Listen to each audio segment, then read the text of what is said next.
Hello and welcome to Life After Narc. I'm Paula, and if you're a subscriber, welcome back. And if you're new and you like this video, please subscribe. 3 reasons why narcissists rage. And before I get into the 3 reasons, I'm going to discuss the forms that the rage can take. And when I'm done, I would also like to hear from you and hear what your experiences are with narcissistic rage and how this affected you personally, how it made you feel, and if you're still in it, how you're dealing with it or not dealing with it, and how maybe it's still affecting you.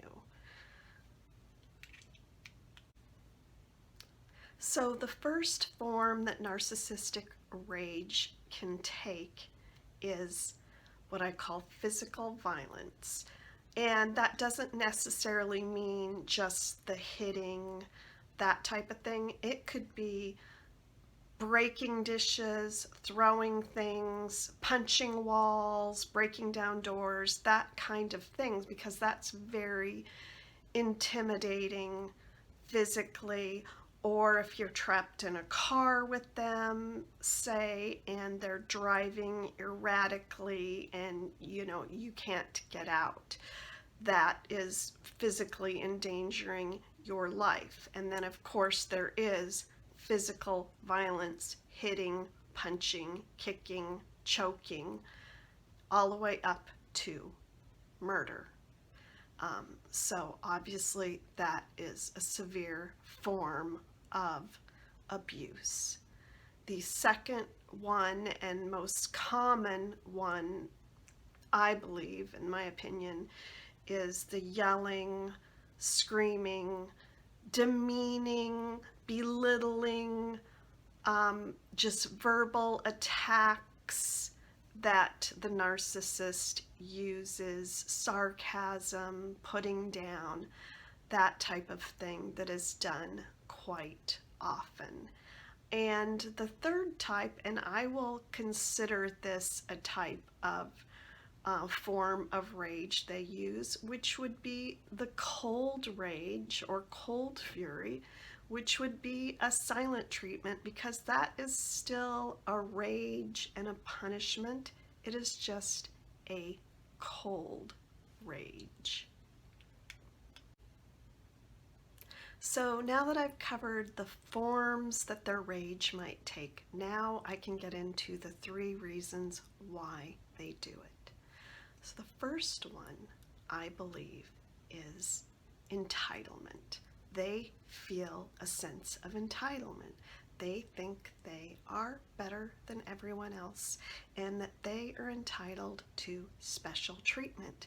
They should be worshipped and treated better than everyone else. So they should be praised and treated special. And they should get special tables in restaurants. They should not have to wait in lines. They could have road rage because they think that when they drive down a road, it should be like Moses and the parting of the seas, and the cars should just, part for them. Sort of like if you saw that movie Bruce Almighty, where he's God and he just makes all the cars move. Yes, they think they're like that, or they want to be like that. The second reason they rage is if anything they perceive to be a narcissistic injury or wound, which would be if you or someone else is to make what they perceive, so it doesn't even have to be a criticism, but if they perceive something to be a criticism of them or a judgment of them, or it's something they don't like or something that doesn't please them, or it somehow threatens their ego, they're going to have a massive overreaction, and it's going to set off a narcissistic rage and injury. And this is what is going to happen. And the third large reason is, in my opinion, for power and control. They want power and control over you at all costs. So they will go in a rage just to keep power and control over you. They want to keep you walking on eggshells. They don't want you to come with complaints or criticism or anything. They want to keep you a doormat, docile. They want everyone tiptoeing around them and kowtowing to them. And this is a perfect way to do that. So the whole family is careful not to set this person off. And this is a perfect way to do this, by having rages to keep everybody in line. When I was married to my ex and I experienced my first narcissistic rages from him, I was very shocked and confused. His second wife had been very volatile, and I knew their marriage had been very volatile.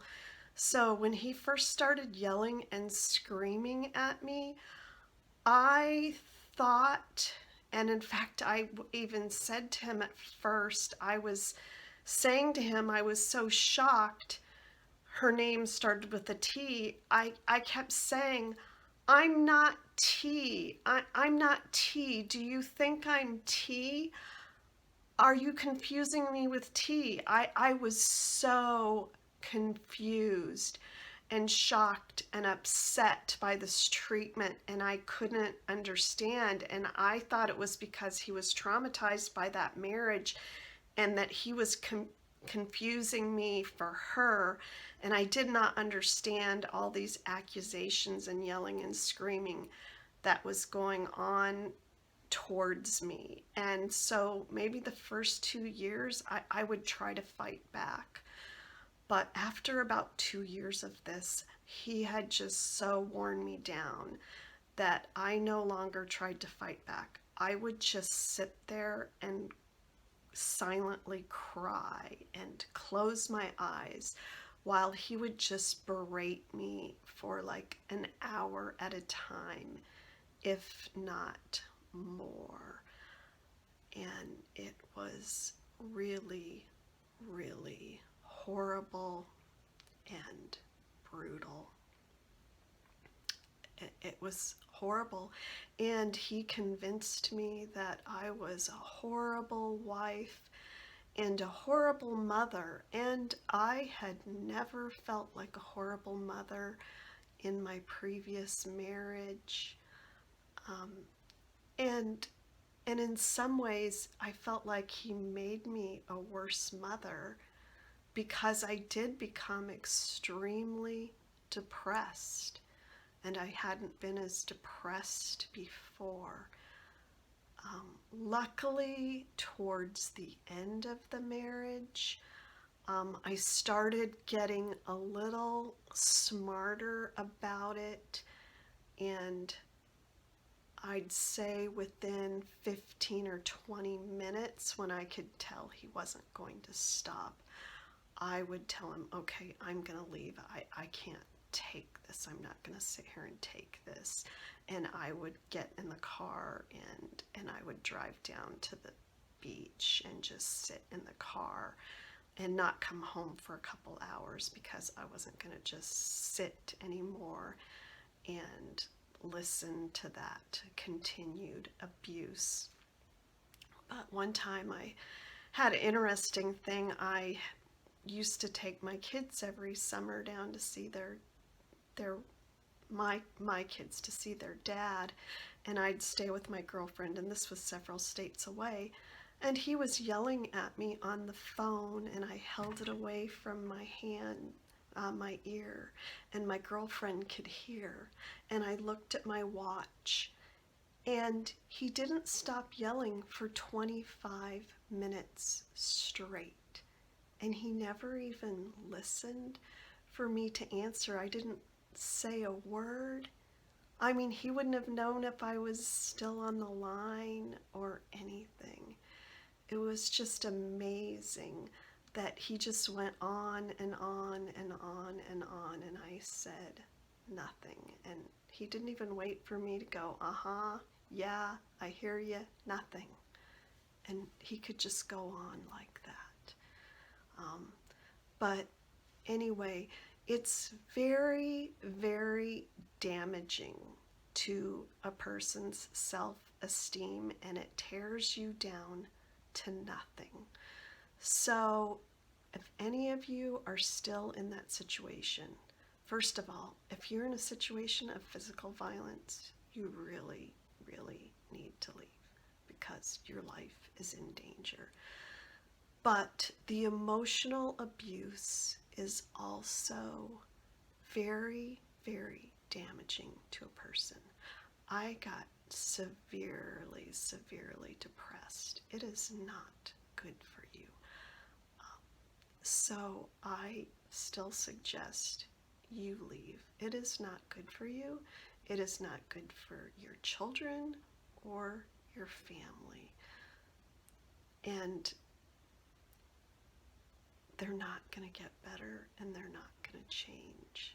So anyway, please leave your comments below. I want to hear from you what your experiences were. Hopefully it's what your experiences were, not what they are still right now. If you're still in it right now, I hope that you can at least distance yourself emotionally for your own protection of your own heart, because you really need to protect your hearts and your bodies. So anyway, thank you for stopping by, and I hope to see you